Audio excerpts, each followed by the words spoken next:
Hey there, it's Steve And Courtney. from Serious Keto.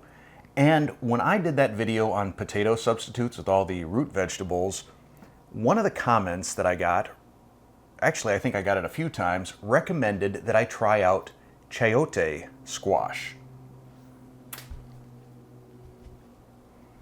Which is this. Have you ever had one of these? No. You don't know? You don't reckon? I don't know. I've heard the word. Okay. I don't know. I don't know that I've even heard the word. I certainly haven't tried it. But I got out and I Googled it, and first off, pretty good for keto. Your typical chayote has 4 to 5 net grams of carbs in this whole thing right here. And there's a long list of health benefits besides being rich in nutrients, containing potent antioxidants, may promote heart health, may promote blood sugar control, may support a healthy pregnancy. Let's not find out about that anytime soon. May have anti-cancer effects, may slow visible signs of aging. A lot of good stuff with this. You can eat the skin, you can eat it raw, you can eat it cooked, you can even eat the pit. So we're gonna try this out. All right. It smells like an apple. Apple. Looks like an apple. Tastes like it. No, I'm just kidding. Way crisper than an apple. Mm-hmm. Tastes like another plant. Oh, but what? That's what I'm struggling with. Especially at the end there. What is that? I mean, Rhubarb? no, I don't think so. Tastes like fresh out the garden. Gosh, does it taste like a snap pea when they're not? Yeah. So Yep. sort of like a snap pea that's not super sweet. Mm-hmm. That's what it is, a snap pea. Let's go after that pit, see what that's all about. Okay.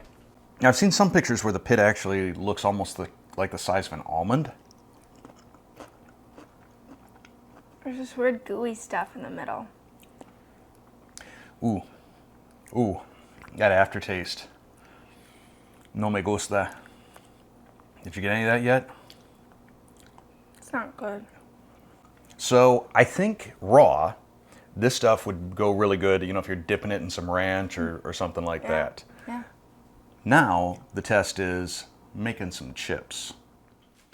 So we filmed the first half of this video like 2 weeks ago, and then I got the flu. So now we're continuing. And one of the things that we did in the interim is I dehydrated some of the chayote slices to make chips. Now they do shrink down quite a bit in the dehydrator. This was what it looked like before. This is what it looks like after. Now these are not salted or vinegared or anything like that, so just straight up chayote chips. Not a win. No need to run out and buy a dehydrator for chayote chips. No. It's kind of like apple skin. If someone just peeled an apple and then said, here, how would you just like to eat the skin? Yeah, and like warmed it up even, I don't know. Okay, so that was not a win. So what we're gonna do now is we're gonna bake some chayote. I've sliced up the chayote and removed the pit because those kind of tasted nasty. We'll put these in a bowl. Drizzle them with some oil. I'm using avocado oil. Then I'm just going to make sure that they all get nice and coated on both sides. Then we'll put our slices on a baking sheet. I'm using a wire rack. You can use parchment. I'm not sure how it'd turn out if you put it straight on the tray. Then we're going to do both a sweet and savory experiment. On this first side, I'm going to hit it with a little bit of garlic pepper seasoning.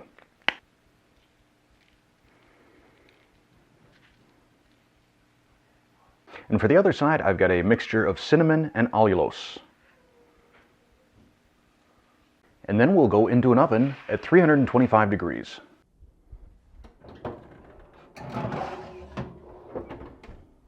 And then we're going to let them cook for 45 minutes. After 45 minutes, we're going to switch the oven to low broil. And we're going to keep our tray right on the middle rack. 5 minutes. All right, we'll set this on a cooling rack for 3 or 4 minutes, and then we'll give them a taste. So what do you want to do first, the garlic pepper or the Yes. cinnamon? Okay, hopefully these aren't still too hot.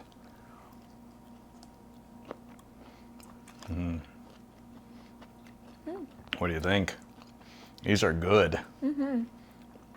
It's like just a tiny bit of sweet. Yeah, they're sweet. It really kind of reminds me almost of a little bit like a scalloped potato, a little bit, but sort of sweeter. But then you also have the garlic pepper in there. Good. I really love the texture, and the flavor is just great. Yeah, good. I like that. Without a doubt, this is the way to do chayote. Yeah. I'm excited to try the cinnamon. This totally looks like baked apple now Yeah. with the cinnamon on it.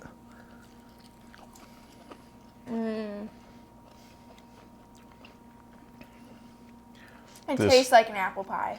It does. Not overpoweringly sweet. No.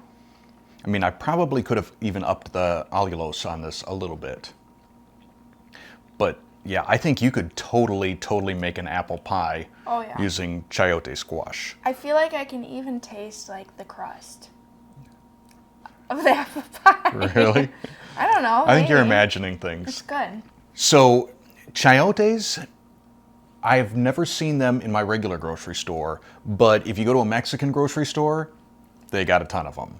And I think this has got a lot of potential in potato dishes, any sort of baked type thing, like if you were doing au gratin type potatoes, or if you just want to do them up like this. I think the moisture content is a little high to do fries, but I really like this. Yeah, I wouldn't make French fries with them, but yeah. So there you go. Another great substitute for potato, chayote squash. Thanks for watching. Thanks for watching. See you next time.